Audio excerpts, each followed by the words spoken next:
You do not lack discipline. You just have a terrible daily environment. They say we're creatures of our environment. You believe that post? Yes, I am a creature of my environment. You're the boss in your apartment, right? No matter what, no matter how little it is, whether it's a big house or a little house, that space right there, you're the boss. Right. That's what your business is. That's what your life is. You create the space so you can control it. You control your environment, but you have to architect that. The space you choose to work in can seriously impact your productivity and your mood. Structuring your surroundings to make good choices automatic is the real secret behind every millionaire that you admire. You don't have to be the victim of your environment. You can also be the architect of it. Your brain is a record of your environment. Who you surround yourself matters. What content you consume matters. If you keep fighting against a broken routine, you stay stuck exactly where you are for the next 10 years. Growth requires deliberate habits. If you don't know your routines, how are you supposed to ever feel your best? No one can live without a routine. You just forget that. If you guys don't have a routine, I would recommend, you get one going. In 2006, doctors at the Massachusetts General Hospital wanted to improve the eating habits of thousands of staff members and visitors. They did not talk to anyone about willpower or motivation. They simply changed the physical environment. They added bottled water to every single refrigerator right next to the soda. Within 6 months, soda sales dropped and water sales skyrocketed. They proved that you often choose things not because of what they are, but simply because of where they are in your environment. Now, I can hear your doubts right now. You might be telling yourself that you've tried routines, you've bought the planners, and you always fall off track after a couple days. But your systems did not fail because you are weak. They failed because you designed them for the perfect version of yourself, not the tired and stressed out version of yourself. When you build a system based on your actual reality, it does the heavy lifting for you. Let me show you how to structure your day so that success becomes completely automatic. If you've been here before, drop a hashtag Believe in the comments below so I can feature you here in a future video. And if you're new, welcome to Believe Nation, the only channel that helps you believe in yourself daily, one video at a time. Believe. Stop chasing goals and start building a daily machine. Goals are completely useless for changing your daily behavior. You have probably set massive goals for your business before. You wrote them down, you felt a huge rush of motivation, and you pictured how amazing your life was gonna be. But a goal only tells you where you wanna go. It does absolutely nothing to help you take the physical steps to get there. When you only focus on the goal, you put yourself in a constant state of failure. You wake up every single day realizing that you are still not a millionaire. You still do not have a massive audience and you are still struggling. And that gap between where you are and where you want to be creates massive anxiety for people. The most successful entrepreneurs in the world do not focus just on their goals. They focus on their systems. A system is just a repeatable process that guarantees you take action regardless of how you feel. There's a fascinating study from the British Journal of Health Psychology that showed how people build new habits. The researchers divided people into different groups to see who would stick to a workout routine. One group was just told to track their workouts. Another group was given motivational speeches to boost their desire to exercise. The final group was told to create a specific system. They had to write down the exact day, time, and location that they would work out.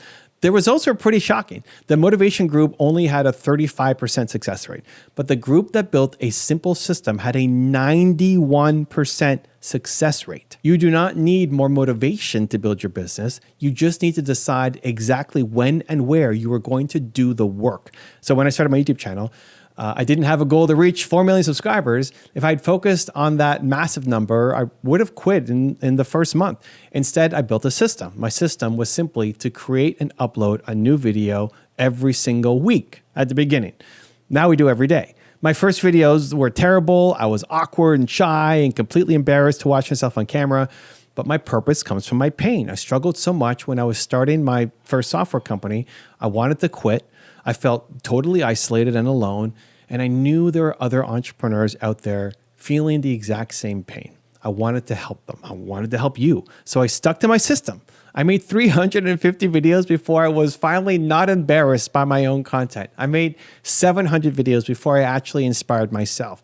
I did not win because I had better goals than anyone else. I won because my system forced me to put in the reps when nobody else was watching. If you want to finally break free from the cycle of starting and stopping, you must build a system that tells you exactly what to do every single morning. Your system will build your momentum. Once you have momentum, becoming successful is just a matter of time. That leads me directly into the next system you need to build.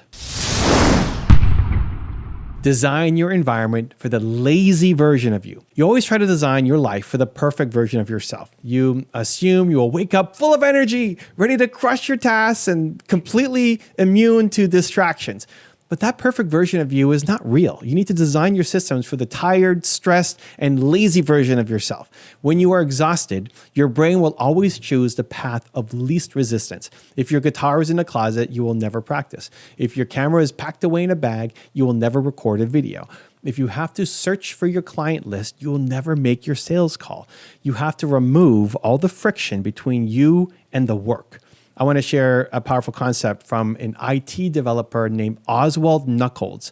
He created a daily system called resetting the room. Whenever he finished watching television, he does not just turn it off. He puts the remote back on the stand, fixes the pillows, and folds the blanket. Whenever he takes a shower, he wipes down the toilet while the water is warming up. He does not view this as cleaning. He views this as preparing the room for his next action. He intentionally designs his environment so that his future choices are as easy as possible. You must apply this exact same system to your business. When you finish working for the day, clear your desk. Open the exact software you need for the next morning. Leave your notes right next to your keyboard. When you sit down the next day, you will not have to think about what to do. The work will already be waiting for you. This is also how you protect your mindset. Lack of belief is the biggest problem in the world right now. It's what I believe.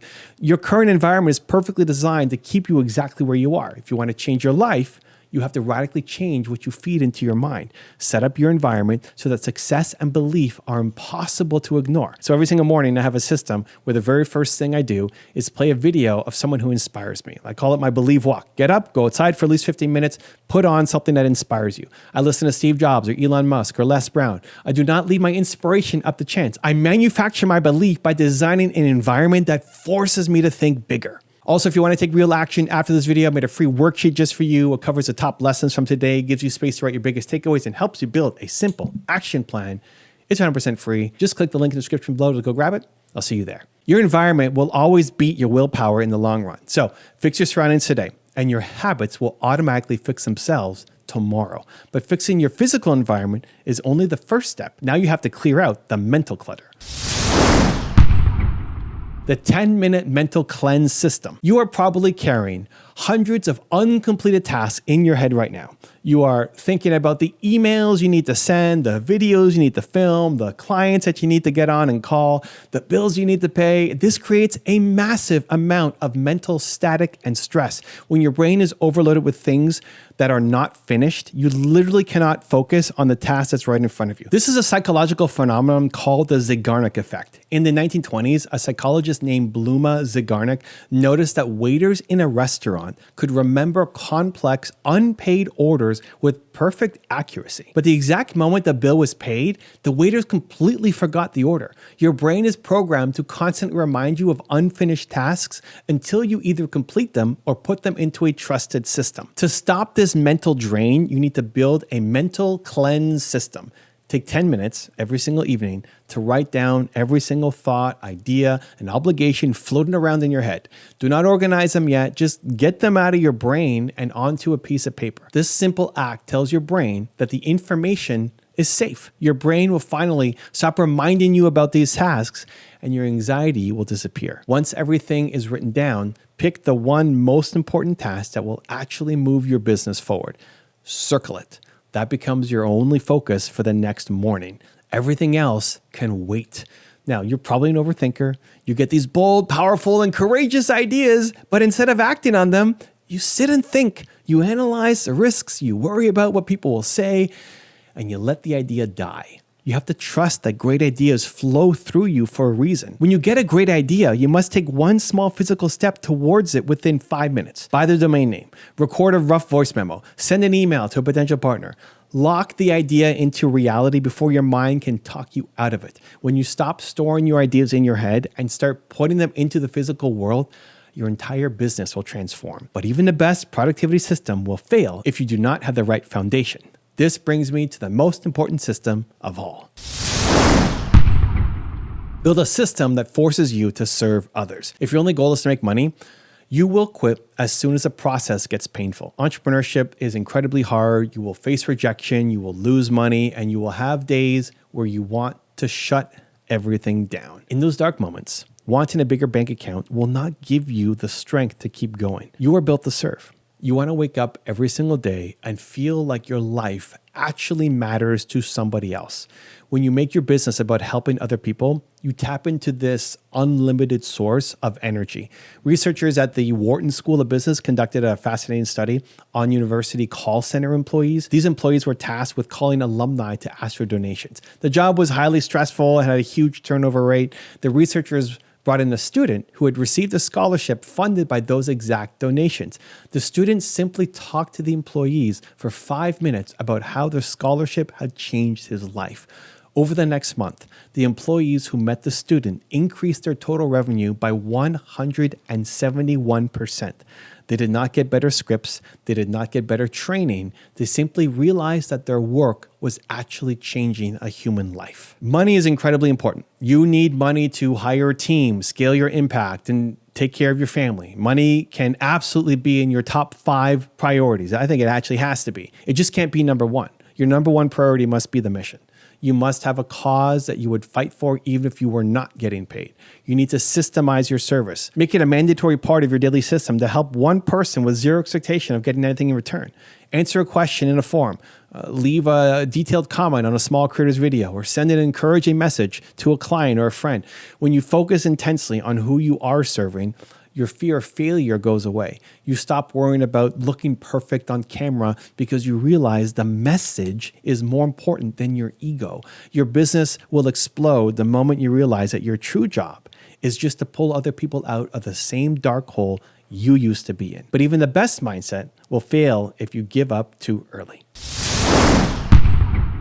Track your actions and ignore your results. Your obsession with immediate results is destroying your long-term potential. So you start a new routine, you work incredibly hard for 2 weeks, and then you turn around and realize nothing has changed. You still do not have the sales, you still do not have the audience, and your bank account looks exactly the same. So you decide the system is broken and you quit. But the system is not broken. You are just expecting to see the harvest while you are still planting the seeds. So in the science of continuous improvement, there is a concept known as the plateau of latent potential. When you first build a new system, your results will flatline for a long period of time. You will put in massive amounts of effort and see absolutely zero external reward. This is where 99% of people give up. But your effort is not being wasted. Your effort is being stored. When I first started my journey, I tracked my year-over-year growth. After 5 years of making content consistently, I only had a few thousand subscribers. Most people would look at those numbers and call me a complete failure. If I had judged my success purely by those results, I would have quit like 1,000 times over. But I did not track my results. I tracked my actions. I focused entirely on the fact that I showed up and I did the work I promised myself that I would do. You have to love the process of building your business. If you only love the reward, you will never survive the years of grinding in the dark. You must be completely stubborn about why you are doing this, but incredibly flexible about how you get there. Build a system where your only definition of a successful day is whether or not you executed your daily habits. When you stop obsessing over the outcome and start obsessing over the daily inputs, your success becomes absolutely inevitable. Your ultimate engine. You already have everything inside you to do something truly legendary. You just have to stop waiting for permission and start building the routines that guarantee your victory. Trust that your ideas matter and take immediate action on them today. I believe in you and know you can build the life you dream about. And congratulations, you're one video closer to who you're meant to be. Believe. Now let's learn how to develop laser focus in a world full of distractions. You wake up every day ready to hustle. You're grinding, putting in the hours, chasing your goals, but here's the big question. How do you know you're focusing on the right thing? Are you making real progress or just staying busy? You might be climbing the ladder of success as fast as you can. As Stephen Covey warned, if the ladder is not leaning against the right wall, every step we take just gets us to the wrong place faster. Today, let's ensure your ladder is on the right wall. This topic actually comes from one of you, Mariciel Padalaga. A member of our community asked, how do you know you're focusing on the right thing? So, Maricel, and everyone else who's wondering this, let's dive in and figure this out together in a practical, motivational, and science-backed way.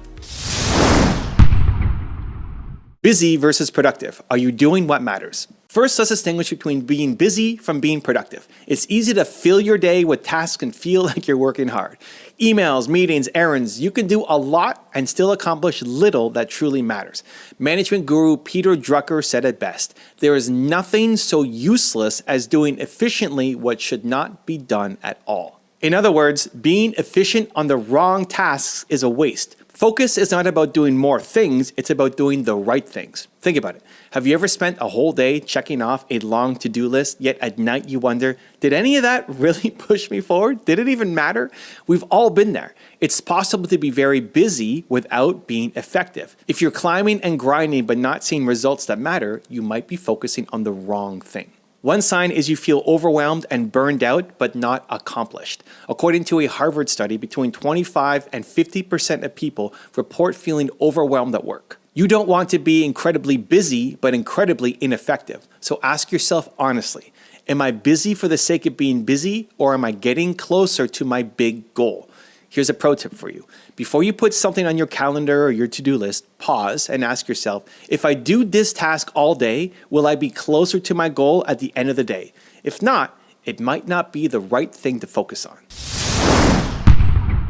The power of focus, what the successful do. Let's talk about why focusing on the right thing is so crucial and how successful people attribute their success to focus. I spent years studying and interviewing top entrepreneurs and leaders for my top 10 rules of success series. One thread I found, focus keeps coming up over and over as a key to success. In fact, there's a famous story where Bill Gates and Warren Buffett were at dinner and each asked to write down one word that led to their success. Both of them wrote focus. No discussion, no coordination. Two of the richest, most successful people on the planet independently gave the same answer.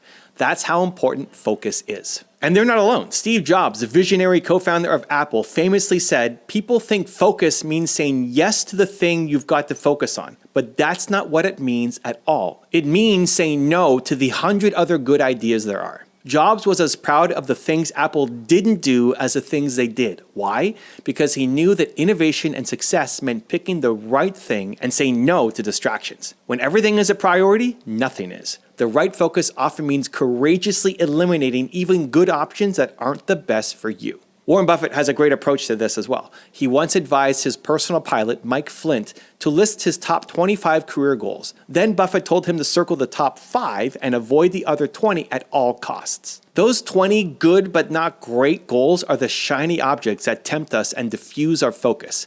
Buffett's message was this: focus on your top 5 and ignore the rest until you succeed with those. It's about intentionally choosing what not to focus on so you free up energy for what truly matters. Here's another powerful example.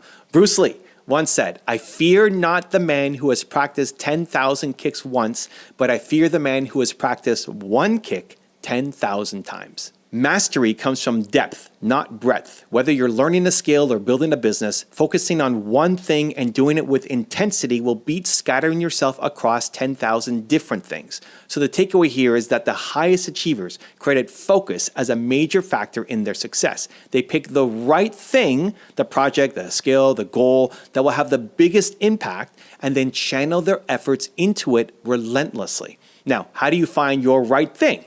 Let's talk about it. Find your why. Identify the right thing for you. Knowing you need to focus is one thing, but knowing what to focus on, that's the real crux of Maricel's question. How do you identify the right thing for you and your business or life? This is where you need to zoom out and look at the big picture of your purpose and goals. One approach that I swear by is outlined in my book, Built to Serve. In that book, I talk about the framework of who, why, and how to discover your purpose. So the who is identify who you are at your core, your single most important core value. This gives you a guidance star. The why is to understand why you do what you do. And here's a hint. Your purpose comes from your pain. Think about the most painful challenge you've overcome in life. Often your mission, which is your why, is to help others overcome that same kind of pain. If you struggled with something and you found the solution, you'll likely feel passionate about sharing that solution or easing that pain for others. As Built to Serve explains, transforming your personal pain into a mission to help others gives you a purpose-driven focus. And then it's the how. Figure out how you will serve, the actions or business that allow you to live that purpose. So in my book, Built to Serve, I explain how finding your who, your core value, your why, your purpose from pain, and how, your vehicle to serve, gives you clarity on where to focus. When you align your work with your purpose, you know you're on the right path. If what you're working on connects to your deepest values and helps people, including yourself, in an area that truly matters to you, chances are you're focusing on the right thing. You'll feel it, a sense of meaning, even if it's hard work. As an entrepreneur or creator, the right thing to focus on is usually the thing that adds the most value to others and fulfills you. It's the intersection of what you're good at, what you love, and what makes an impact. So a quick exercise. Ask yourself, why is this goal important to me? 5 times. Keep drilling down. If you're building a business, why is it important? To make money. Why is making money important? To provide for my family and achieve freedom. Okay, why is freedom important? Because I want to create, I want to help others without constraints. Aha, so maybe helping others or creating is at the core.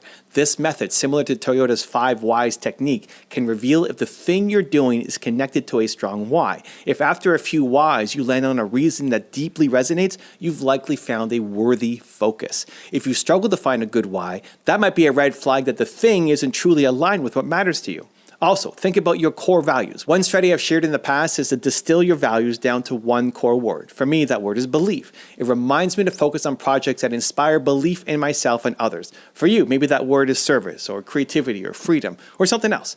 Use your one word as a filter. The right thing for you to focus on will align with the core value. If your word is service and you're spending most of your time on something that doesn't help anyone, you might be off track. If your word is innovation and you realize you haven't created anything new in months because you're bogged down in admin work, that's a sign to refocus. In short, to identify the right thing, get clear on who you are and what you want in the big picture. Set a clear direction. As the saying goes, begin with the end in mind. Once you have that, the next step is making sure your goals and priorities line up with that vision. Set clear goals and priorities. Having a clear goal is like having a target for your focus. Clarity is power. When you know exactly what you want, it's much easier to see which actions will get you there and which won't. According to decades of research by psychologists Edwin Locke and Gary Latham, setting specific goals can increase performance and productivity by 11 to 25%. That's a huge boost just from being clear about your target. Why? Because goals give you direction and help you prioritize. As one summary of their study put it, goals tell us exactly where we want to go. When we know where we're trying to go, we get there much more quickly. So step 1 is decide on a clear goal. What's the one thing that if you achieved it would make the biggest positive difference in your life or business? It could be a revenue milestone, it could be launching your product, it could be mastering a certain skill, or even a personal goal like writing a book. Whatever it is, write it down. Make it specific, make it meaningful. This goal is now your North Star, the right thing that you want to be aiming at. Next, we want to prioritize ruthlessly. Not everything on your plate contributes equally to your goal. This is where the Pareto principle, or the 80-20 rule, comes in handy. The 80-20 rule states that 80% of the outcomes come from 20% of the causes. In practical terms, roughly 20% of your activities produce 80% of your results. So your job is to figure out what that 20% is for you, those vital few tasks that drive your goal forward, and focus on those while minimizing the rest. For example, if you're an entrepreneur, maybe 2 out of your 10 projects bring in the most of your revenue. Focus on those. If you're trying to get healthy, a few key habits like exercising daily, eating whole foods will give most of the benefits rather than obsessing over 20 different supplements and hacks. So how do you prioritize the right thing? Number 1, brainstorm your tasks and projects. List out all the major things you spend time on or you're planning on. Include ongoing tasks and new ideas that are swirling around in your head.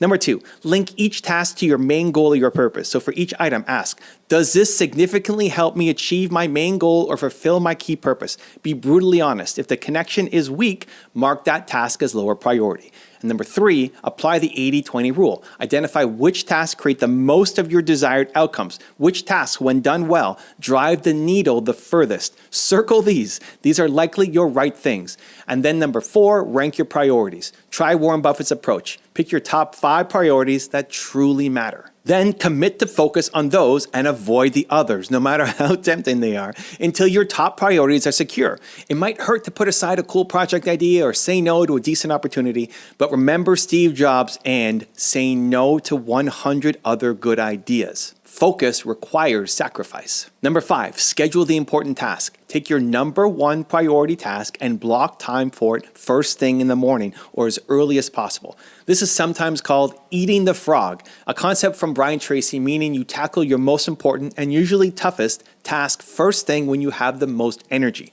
If you schedule the most important thing first, you ensure that it gets done before distractions and lower value tasks start to creep in. By setting clear goals and ordering your priorities, you create a roadmap for what the right thing is. It gives you a filter to decide when new tasks come up, whether they deserve your focus or not. Learn to say no. Guard your focus. Once you know what your right thing is, your priorities and goals, the hardest part can be protecting that focus. Distractions will come. Other people's agendas will try to knock you off course. Unexpected opportunities, some good, some not so good, will appear. Here is where you must channel your inner Steve Jobs or Warren Buffett and exercise the power of no. Remember, every time you say yes to something unimportant, you're saying no to something important because your time and energy are finite. It's okay to decline meetings that don't serve your goals, to turn down clients who aren't the right fit for you, or to postpone a cool side project if it steals focus from your main thing. This is not easy. It takes confidence and it takes clarity, but it pays off big time. Steve Jobs' quote again is instructive. Focus is about saying no to the 100 other good ideas out there. He understood that Apple couldn't chase every opportunity. They famously cut down their product lines to just a few key products that could really put their dent in the universe with. You can do the same on a personal scale. Figure out what activities, what commitments, what ideas are not contributing to your top 5 priorities and start gently but firmly eliminating or deferring them. Warren Buffett's avoid at all costs list of 20 things is a great visual reminder. Maybe literally make yourself a not to do list. Write down those tempting tasks or habits that you're not going to focus on right now so you don't forget and accidentally slip into them. Post it somewhere that is visible. Also, consider the people around you. Sometimes focusing on the right thing means setting boundaries with other people. If coworkers, friends, or even family are pulling you in a direction that conflicts with your main focus, you need to have some conversations. For example, if you're focusing on building your startup on weekends, you might have to say no to some social events. If you're focusing on writing a book, you might need to decline doing some extra freelance work that would eat up that writing time. It's tough, but true friends and supporters will understand when you explain why you're saying no. Remember your why from earlier. And here's a tip. Try using a positive no. So for example, I'm honored you invited me to speak at that event, but I have to say no this time so I can concentrate on finishing my product launch this month. I want to give it my all. You acknowledge the request and give your reason, which ties back to your important focus. Every yes and no shapes your future, so be intentional. As you practice saying no to distractions or lesser priorities, you'll find an empowering thing happens. You free up massive energy to pour into the things that truly matter. You'll make progress faster and with more peace of mind because you're not constantly torn in a million different directions. Single tasking and deep work. Be present on the right thing. Now that you've identified the right thing and cleared some space for it, let's talk about how you focus when it's time to do the work. It's not just what you focus on, but how you manage your attention that determines your success. So in our modern world, distractions, they're everywhere. You've got your phone notifications, emails, social media. We have a multitasking culture. But study after study shows that multitasking is a myth. Trying to do several things at once usually means you do all of them poorly. And MIT neuroscientist Earl Miller explained that our brains cannot focus on 2 things simultaneously. What we actually do is just switch rapidly between the tasks, and this task switching has a cognitive cost. You lose time and you make more errors when you juggle tasks, even if it feels like you're doing a lot. In fact, when you multitask, you can lose up to 40% of your productivity. Think about that. You could be almost half as productive trying to do 2 or 3 things at once compared to doing them all at a time. According to an infographic by the University of California, Irvine, it takes takes on average 23 minutes to refocus on a task after a distraction. Imagine how much focus time you lose if you keep checking your phone or bouncing between projects. So the habit to build is single tasking, or what author Cal Newport calls deep work. This means when you work on your right thing, you give it your full undivided attention for a set period of time. You eliminate distractions proactively. Close your email. Put your phone on do not disturb. Maybe even disconnect from the internet if you can, unless you need it for the task. It can help to have a dedicated space or time where you do that one high-value task. Treat it as sacred, focused time. There's a great Harvard study by psychologists Matthew Killingsworth and Daniel Gilbert that found something interesting about focus and happiness. They discovered that people's minds wander 47% of the time on average. Nearly half our waking life, we're not fully present in what we're doing. And crucially, the study found that a wandering mind is an unhappy mind. When you're not present, when you're neither here nor there, thinking of other things, you tend to feel less happy. Even if your mind wanders to pleasant thoughts, it doesn't make you happier than if you just engaged in the present task. In short, being fully present in whatever you're doing not only boosts your productivity, it boosts your happiness and fulfillment. So when it's time to work on that right thing, really work on it. If you catch your mind drifting or you get an impulse to check something, gently pull yourself back. It's like training a muscle, and over time, your focus muscle gets stronger. So try this. Set a timer for 30 minutes or 60 minutes or whatever suits you, and commit to focusing on one task for that duration. No breaks, no switching up, and after the time is up, take a 5-minute break. Check whatever you need, then either continue or switch to the next important task for another focus block. This is akin to the Pomodoro technique and can work wonders for you. You'll be amazed how much you can get done in a focused 30-minute burst on the right task versus a distracted 2 hours spread across the right task plus Instagram plus random emails. Also, eliminate multitasking in other ways. So if you're working on a big project, don't also have 15 browser tabs open unrelated to it. Don't try to have a deep strategy time while also monitoring your text messages. It's like trying to drive 2 cars at once. You end up crashing both. Finally, remember to be present, not just physically, but mentally. Sometimes we allocate time for the important thing, but then sabotage ourselves by worrying and overthinking. For example, you set aside time to develop your business strategy, which is the right thing.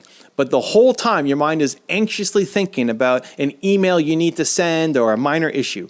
So to fight this, consider a quick brain dump before your focus session. Jot down any nagging to-dos or thoughts on a notepad to get them off your mind, then promise yourself you'll handle those after your focus block.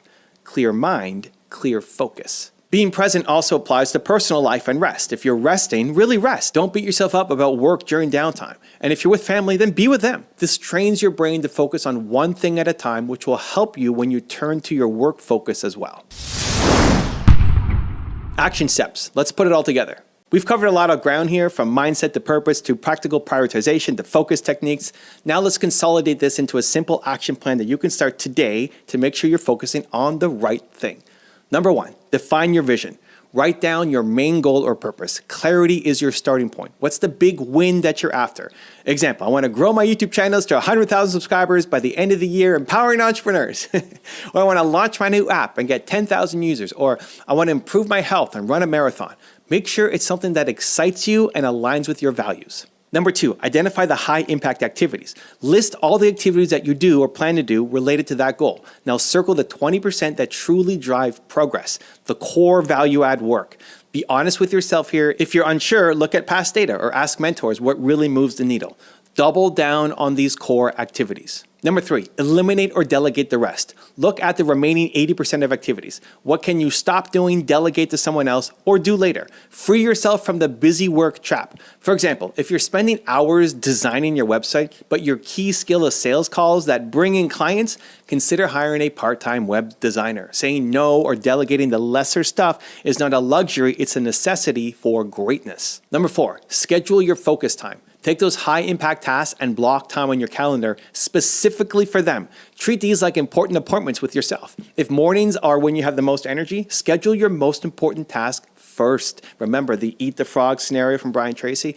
Protect this time from interruptions. Number 5, use focus tools and techniques. During your focus blocks, remove distractions. Close any apps you have open. Put your phone away. Maybe play some concentration music if it helps you. Try techniques like the Pomodoro technique we talked about. 25 minutes focus, 5-minute break. If you struggle with staying on task, the goal is to train your brain to stay on one target at a time. Number 6, review and adjust regularly. Every week or at least once a month, step back and review, am I getting results from what I'm working on? If not, ask why. Maybe you need to adjust your strategy. Focusing on the right thing is also about adaptability. You might find that what you thought was the right thing wasn't, and you need to pivot. That's okay. It's better to realize and adjust than keep grinding in the wrong direction.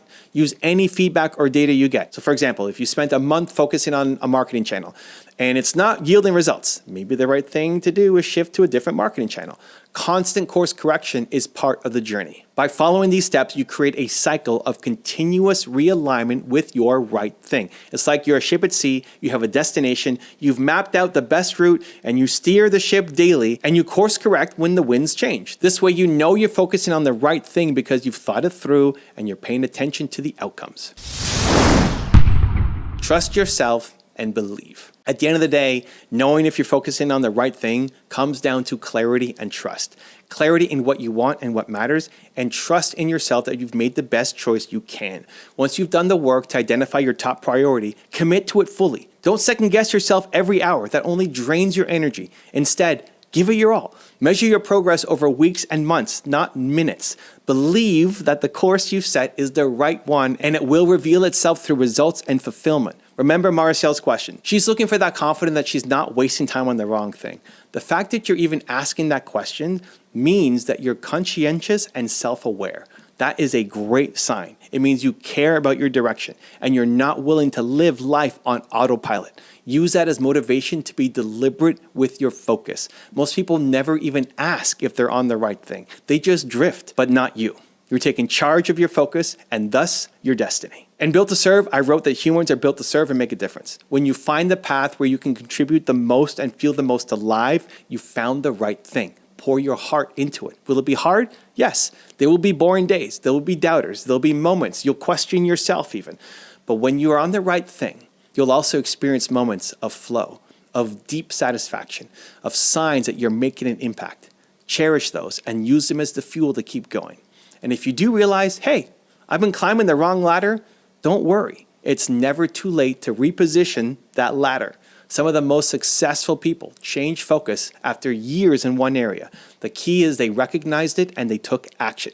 You can always refocus when you gain new insight. It's part of growth. To sum it up, focus on what matters most, your purpose, your top goals, the few key actions that create the biggest results. Say no to the rest, or at least not now.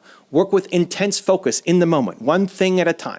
Back your focus with belief in your vision and in yourself. And as you do this, you will start seeing progress. You'll feel more in control, less chaotic. You'll wake up knowing, yes, I am on the right path. And that confidence will give you even more momentum. Success, impact, and fulfillment are all about consistent focus on what truly matters. You've got this. Now go out there, make those tough choices, zero in on your mission, and make it happen.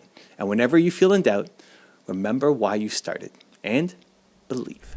Now let's learn how to forget motivation and just do these 11 boring habits. Motivation is overrated. It's a fake friend that shows up when things are exciting and then disappears the minute work gets tough. We've been taught to chase that fired up feeling, but those who win aren't motivated all the time.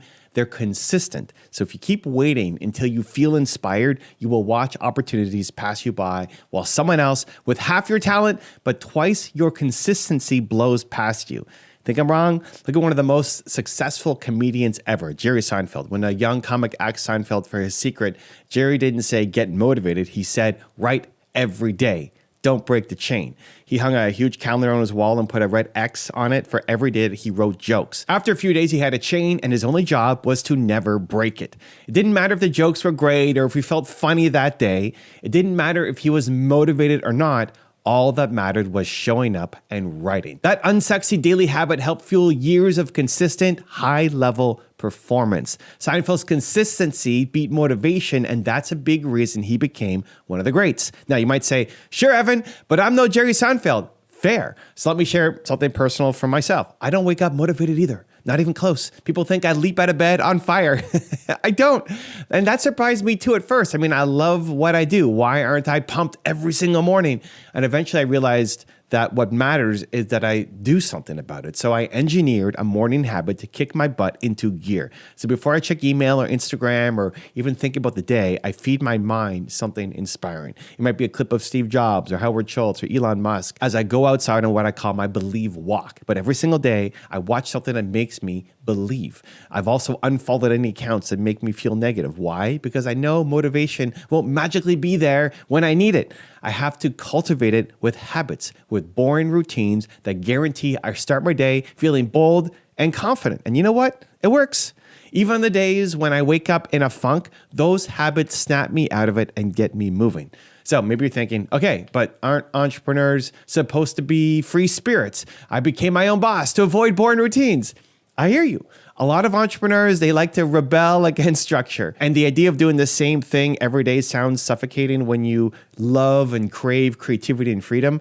But discipline equals freedom. Having a few steady habits doesn't make you a robot. It frees up your brain power so you can actually be creative where it counts. Without basic routines, you waste energy deciding when or whether to work, fighting distractions, riding emotional highs and lows. It becomes exhausting. Meanwhile, your competitor has already banged out their boring morning tasks and moved on to innovating, right? Consistency becomes your equalizer. Just remember, the genius who works only when they're inspired will always lose to the persistent entrepreneur who grinds out the basics daily. The boring stuff is the foundation on which exciting success is built. So let's dive in, let's get practical, and look at the 11 boring habits that will skyrocket your entrepreneurial progress. These are the habits that make motivation almost irrelevant because you'll be making progress regardless of how you feel on any given day. You ready? Let's dive in.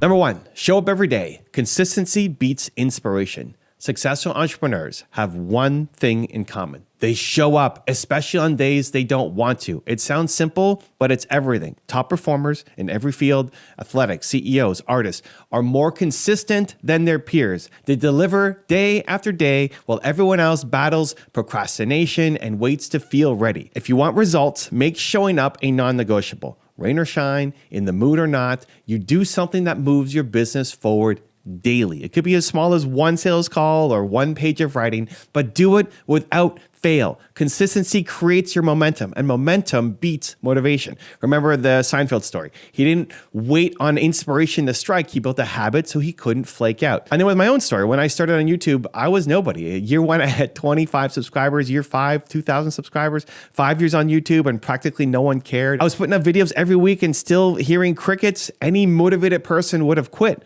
I definitely felt like quitting. I was embarrassed. And fun fact, I couldn't even watch my first 350 videos back because I cringed at how bad I thought they were. But I kept showing up. And honestly, the only thing I had going for me was that I just didn't stop. I just kept going. And slowly, those small numbers grew. After 5 years, I hit 2,000 subscribers. Then things finally started to pop. And now it's over 4 million. That didn't come from a lightning bolt of inspiration. It came from consistent action long after that initial excitement of making videos wore off. So build the habit of showing up. Make your calls, create your content, improve your product daily. Even if progress is slow, you're laying bricks. And brick by brick, if you don't quit, you can build your cathedral. Number 2, plan your day. Don't wing it. Never start your day without a plan. This is a boring habit that prevents a ton of stress and wasted time. If you wake up and dive into work with no clear priorities, you'll gravitate to whatever is easiest, your emails, social media, and convince yourself that you are busy while the real important tasks sit untouched. Sound familiar? Instead, plan your day in advance, either the night before or first thing in the morning. List out the key tasks that will make the day a win. Pick your top 1 to 3 priorities, the things that drive your business forward, and block time for them on your schedule. This simple habit ensures that you work intentionally rather than reacting to whatever pops up. And here's some science. Research shows that you are 2 to 3 times more likely to follow through on a new habit or goal if you plan out when and where you'll do it. Psychologists call it an implementation intention, basically a fancy term for decide exactly what you'll do, when and where. So for example, don't just say, I'll make some sales calls tomorrow. Say tomorrow at 10 a.m., I will make 5 sales calls from my desk. Lock it in your calendar. One study had people fill in the sentence, during the next week, I will exercise on day, at time, in place.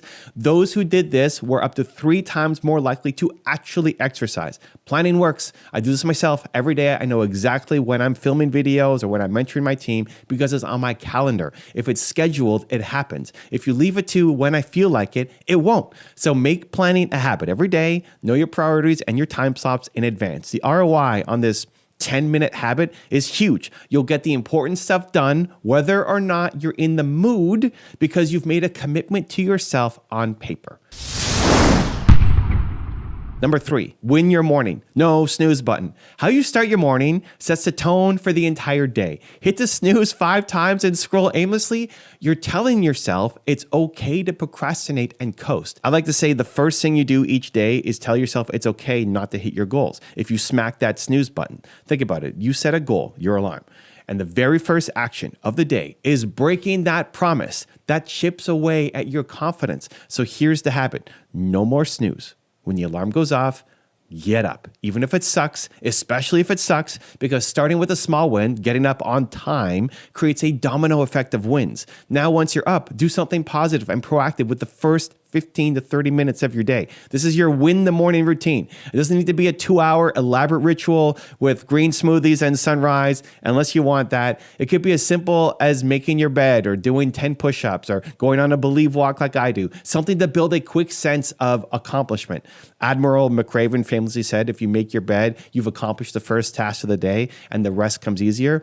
In my case, I watch an inspiring video and then I try to create something. Often I'll post a quick message on Instagram or share some positivity because I want to create before I consume the world's noise. And that routine sets me up for the day, as I've shared already before. But maybe for you, it's a short meditation, a quick walk, writing in your journal. The key is that you control the start of your day. You feed your mind and body something good instead of reacting to emails or news and other people's agenda. By doing so, you leave the house or you start work feeling energized and in charge, not constantly behind the curve. Consistently winning your morning makes you far less dependent on feeling motivated later because you've already built momentum from the start.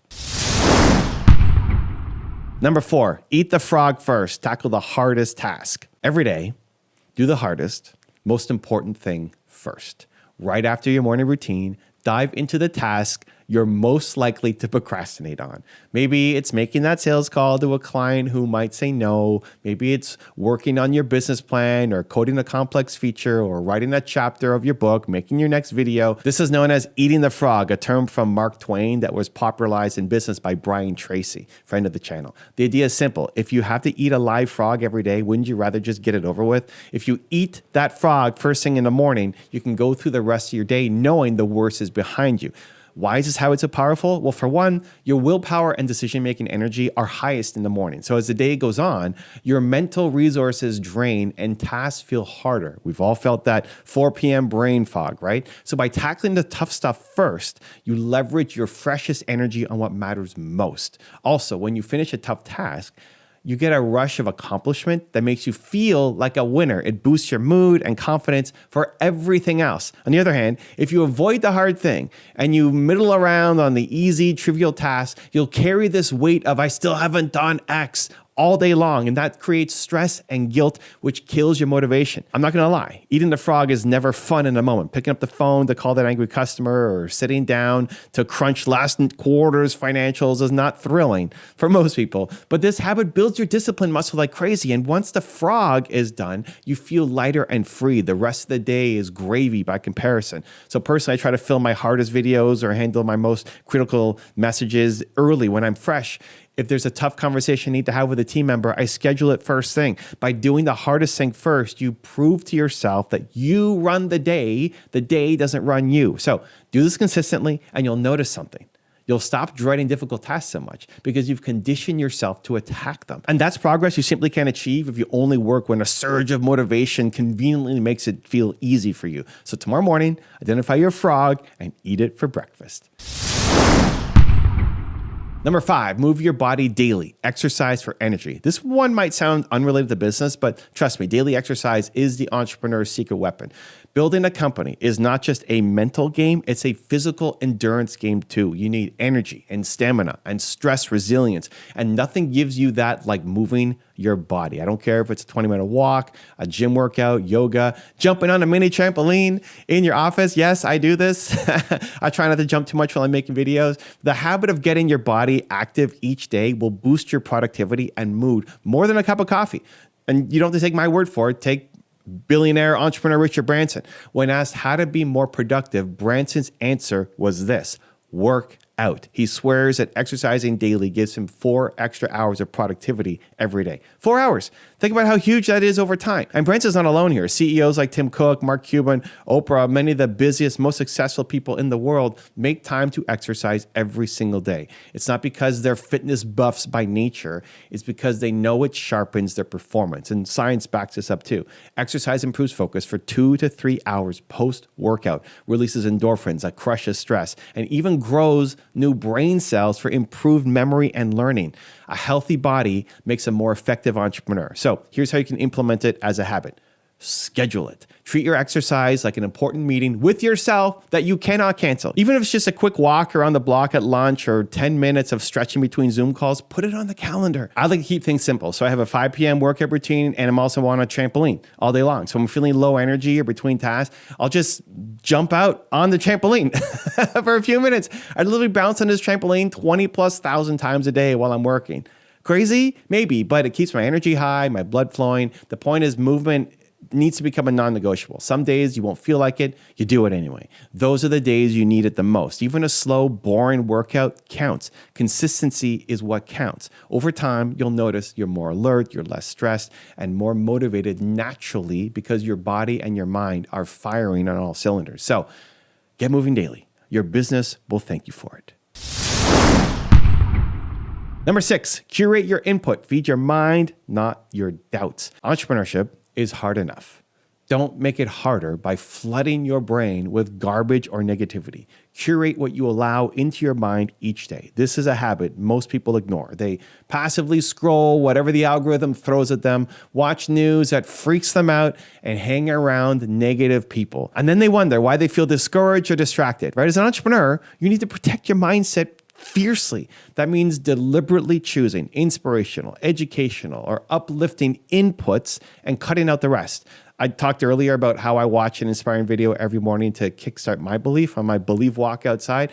That's one way I curate my input. I'm basically brainwashing myself for success on purpose. I highly recommend you create a daily inspiration playlist for yourself. It could be videos, podcasts, audiobooks, this YouTube channel, whatever lights a fire inside you. Listen or watch even 10 minutes a day. It's a mental vitamin. And at the same time, unfollow or mute sources that constantly make you feel like crap. Doom scrolling through Instagram can leave you feeling worse about yourself. So I went through and unfollowed accounts that weren't lifting me up. Now my feed is 90% people and ideas that inspire me. And that didn't happen by accident. It was a habitual practice of curating my environment. Consider your physical environment too. Surround yourself with books or quotes or objects that remind you of your goals and your values. Some entrepreneurs put their vision board or goals list where they can see it every day. Others, like me, have little weird reminders. So I might have a belief sign or memorabilia all over my office, or the damn the Doritos bag behind me. They're not a sponsor. The idea is to create an environment that naturally triggers motivation and focus. Research shows that much of our behavior runs on autopilot triggered by environmental cues. Roughly 2/3 of what people do each day is habit, not conscious choice. So design your environmental cues. If you want to read more, leave a book on your pillow so you read at night. If you want to stop wasting evenings on TV, maybe unplug the TV and put it in the closet on weekends. Make the good behaviors easier and the bad behaviors harder. So for me, curating the inputs also means means I seek out mentors and expanders. I consume biographies of entrepreneurs that I admire to soak in their mindset. It's a habit, a little dose of greatness each day, feeding my mind. And over time, what happens is those inputs, they compound. You find yourself naturally more optimistic, more resourceful, and yes, more consistently motivated because you've conditioned your mind to focus on possibilities and solutions. Curating your input is about feeding your mind the good and starving it of the bad. It's a boring habit in that it's just consistently choosing the better media, the better conversations, the better thoughts, the better people. But wow, does it pay off in your attitude and your actions? Number 7, do one hard thing daily. Build your discipline. So make it a habit to intentionally do one uncomfortable thing each day, something that challenges you or that you'd rather avoid. Why? Because doing hard things consistently is the weightlifting for your discipline and your self-confidence. If you only ever do what's comfortable, the minute you face a real challenge in business, you will quit. But if you've built the habit of flexing your grit muscle daily, you become almost anti-fragile, right? Difficulties become easier to handle and you won't get derailed so quickly. This hard thing could be directly in your business, like that tough phone call, asking a question you're afraid to ask, working an extra hour on your craft when others would call it a day, or it could be something in your personal routine too that just sucks a bit. The cold shower in the morning, doing the early morning workout, resisting that dessert after dinner. The specific action matters less than the message that you're telling yourself. I do what is hard when I don't feel like it. I am stronger than my feelings or my temptations. One of my weird personal habits for this is the damn the Dorito strategy. I've kind of quickly alluded to it behind me here. So if you see my videos when I notice that giant unopened bag of Doritos sitting behind me, yes, it's real and it's probably years old by now and definitely stale, but it still probably tastes great. And I keep it there as a deliberate test of my willpower. So conventional wisdom says if you're avoiding junk food, remove the temptation. But I do the opposite. I leave the temptation right there and practice not giving in. I'm stronger than this Doritos, I tell myself. My mouth is watering even just thinking right now. If I can resist that craving every day, what else can I conquer? It's a daily reminder that I'm in control, not my impulses. And the high that you get from knowing that you did the difficult thing is incredible. It builds self-love and belief in a way that nothing else can. My friends have even started their own Dan the Doritos challenges. One keeps a bowl of candy on his desk without touching it. Another keeps sugar packs by his coffee maker and never uses them. It's a strange little habit, but it's powerful. Now, you don't need a Doritos bag, but find your edge and stand on it daily. Maybe you're shy, so your hard thing is initiating a conversation with a stranger each day. Maybe you hate numbers, so your hard thing is reviewing one financial metric of your business each day just to get over the fear. By doing what's hard, you prove to yourself that you can. And that discipline spills over everywhere in your life. When the inevitable big challenges in entrepreneurship come for you, your deal falls through, a product fails, a pandemic hits, you won't collapse. You'll think, I've done tough things every day. I can handle this too. And that resilience comes from the daily reps of discomfort. It's not sexy. It's definitely not fun in the moment. It's boring and often painful, but it forges you into a stronger person every single day. So ask yourself each morning, what's my hard thing today? And then do it. And over time, you'll start to crave the challenge because you'll love who you become by conquering it. Number 8, ask for help and accountability. Don't go it alone. Entrepreneurship can be a lonely road if you let it, but going it alone is a habit you don't want to start to form. In fact, make the opposite a habit. Regularly seek help, feedback, accountability from other people. Pride or fear keeps a lot of founders struggling in silence. And I know because I did this too in my journey. Early on, I was making no money. Everything was falling apart. And I was too embarrassed to tell anyone. I didn't want my friends or family to know how badly I was struggling. So I suffered alone, which only made everything harder. And I nearly broke down during that phase. In hindsight, I realized that if I had simply asked for help or even just shared what I was going through, I could have saved myself a ton of stress and maybe gotten solutions sooner.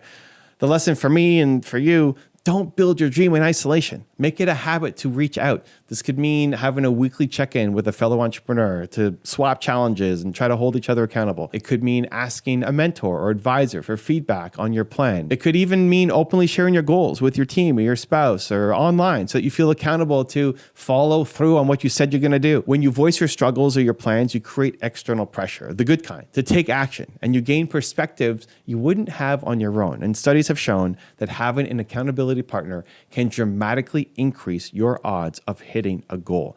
One famous stat from the American Society of Training and Development suggests you have a 65% chance of success with a specific accountability appointment and up to 95% if you have ongoing check-ins. The exact numbers aside, the point is accountability works. If you're more introverted like me and the idea of regularly involving others makes you cringe a bit, you start small.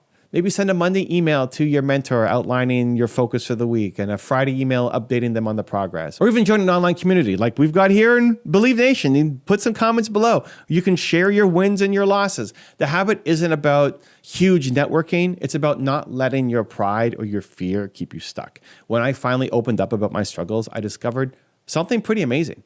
People wanted to help. My audience, my friends, when I started saying, hey, I'm having a hard time with X, what would you do?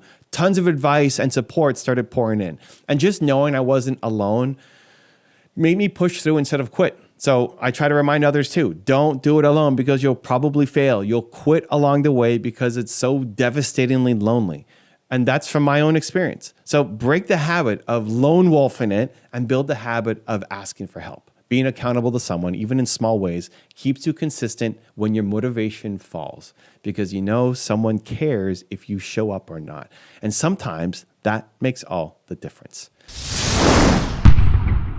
Number 9, single task with focus. Cut out multitasking. In a world of constant pings and dings and notifications, focus has become a superpower, so master it. The habit here is to give your full attention to one task at a time, every day for a solid block of time, and ruthlessly eliminating distractions during that block. It might feel boring compared to juggling 5 browser tabs, checking your phone, and doing email every 2 minutes, but multitasking is a lie. It doesn't make you more productive. It makes you scattered and less effective. Researchers have found that task switching can cost as much as 40% of your productive time. You could be losing nearly half your workday just in the mental gaps created by bouncing between tasks. So here's the new habit. Carve out at least one chunk of time, even 30 minutes to start, where you work on only one thing with 0 interruptions. It could be first thing in the morning, great for those important tasks, you're eating the frog that we talked about, or maybe late at night if you're a night owl, whatever time you can concentrate best. During this time, close your email, put your phone on, do not disturb, or in another room, and shut down any apps or any tabs that are unrelated to the task at hand. If you're writing, just write. If you're coding, just code. If you're brainstorming strategy, just do that. You might feel twitchy at first, itching to check notifications. That's normal, but stick with it. You're training your brain to focus again, like a muscle that's been allowed to completely atrophy. I schedule deep work sessions for myself where my team knows that I am unavailable. Sometimes I'll even put on noise-canceling headphones or earbuds with no music. The silence sends a signal that I'm in the zone. And guess what? An hour of truly focused work often produces more real progress than an entire day of fragmented effort. When I batch film YouTube videos like I'm doing right now, I devote the whole day, Tuesday, just to filming. I'm not focused on emails or meetings, just turn on the camera and go. And by the time I'm making multiple videos, I hit a flow and get far more done than if I tried to squeeze in filming in between other tasks. Now, you might try a version of this. Maybe dedicate mornings to creative work and afternoons to calls so you're not constantly context switching. The main point is to focus on one thing at a time. It's a habit to build, just like you're going to the gym. And at first, 15 minutes of concentration might feel hard, but over time, you'll stretch that to an hour and then 2, and you'll start to love it because you'll see the quality of your work and the speed of your progress skyrocket up. Plus, it's mentally freeing to not be a slave to every notification.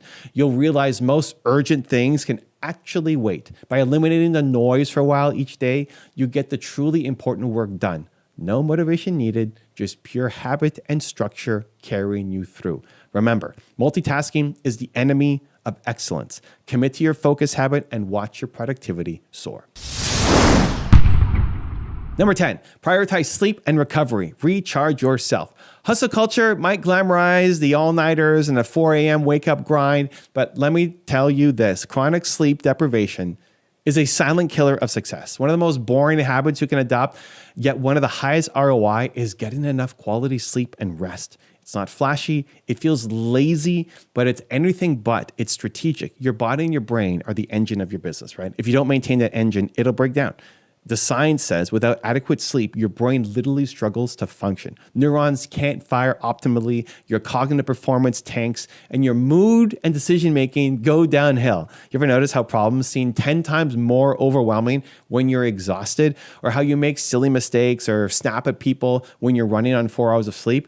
That's the sleep loss taking effect. On the other side, good sleep improves almost every aspect of your brain function, your memory, your problem solving, your creativity, your focus, you name it. One study even found that people who improved their sleep saw increases in cognitive performance and a reduction in age-related cognitive decline. So if you sleep well, you think better and you perform better. It's that simple. So what does this mean as a habit? It means setting a consistent sleep schedule as much as possible. If it means you need 7 or 8 hours, most adults do, you prioritize that like you would any important meeting. You wouldn't skip a meeting with your biggest client to binge Netflix till 3 a.m., right?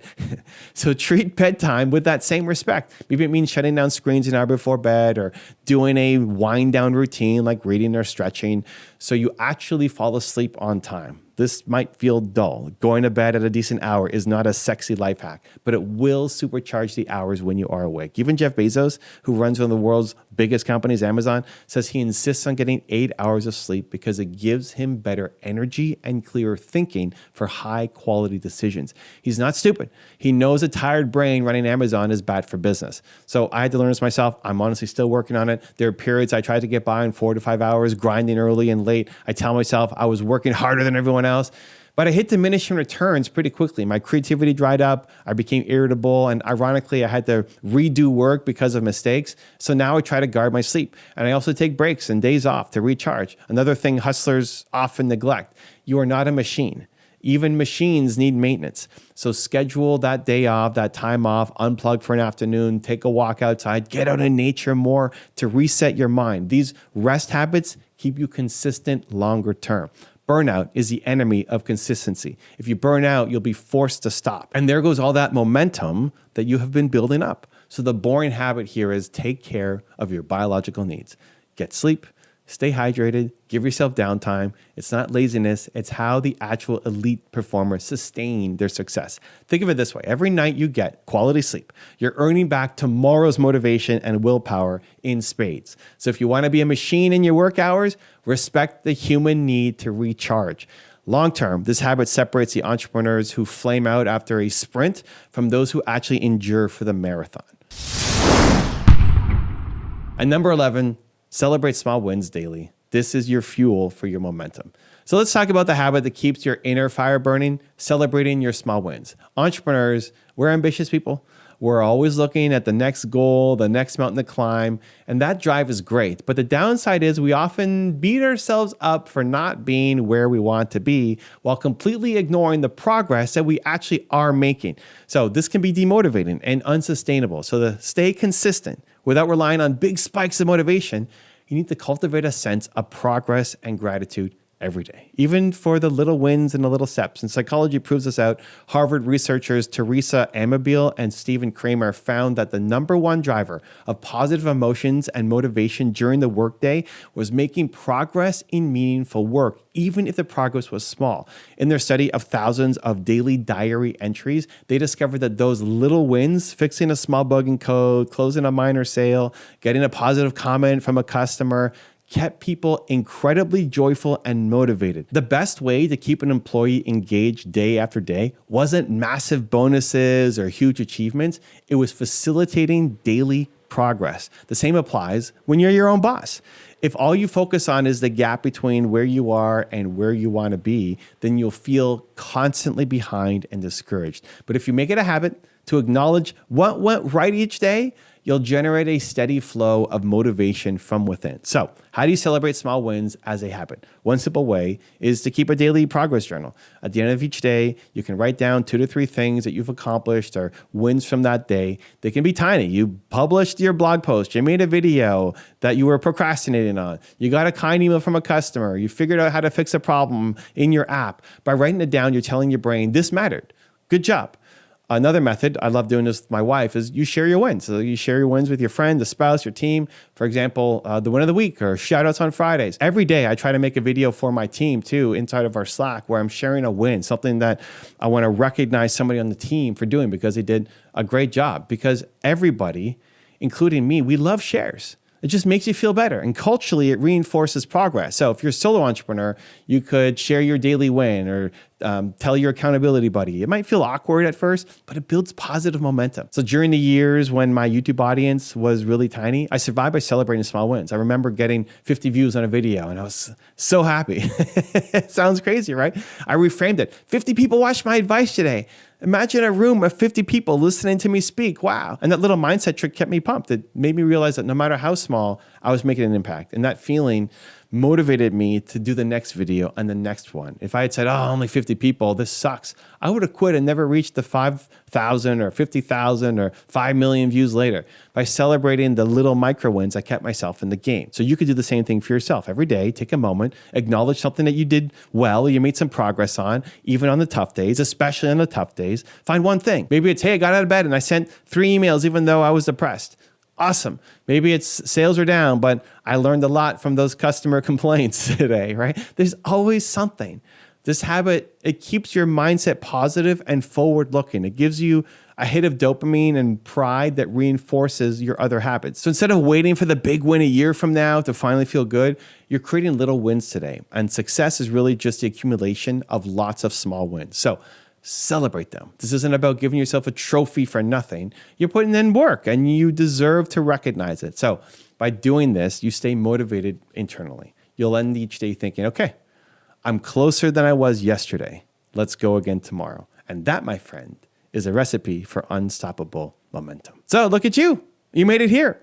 Learning, getting better by watching this video. You're proving that you're not just interested in success, but you're actually committing yourself to it. These habits may be boring, but they are the unglamorous backbone of every great entrepreneur's journey. So keep at it. One day at a time, one habit at a time. You're building something extraordinary. Yourself. To learn the 7 best learning habits backed by science, check the video right there next to me. I think you'll love it. Continue to believe, and I'll see you there. Your ability to learn faster than everyone else will make or break your success. If you're not deliberately training yourself to learn quicker every day, you're falling behind. Most people coast on outdated study habits and it's costing them opportunities.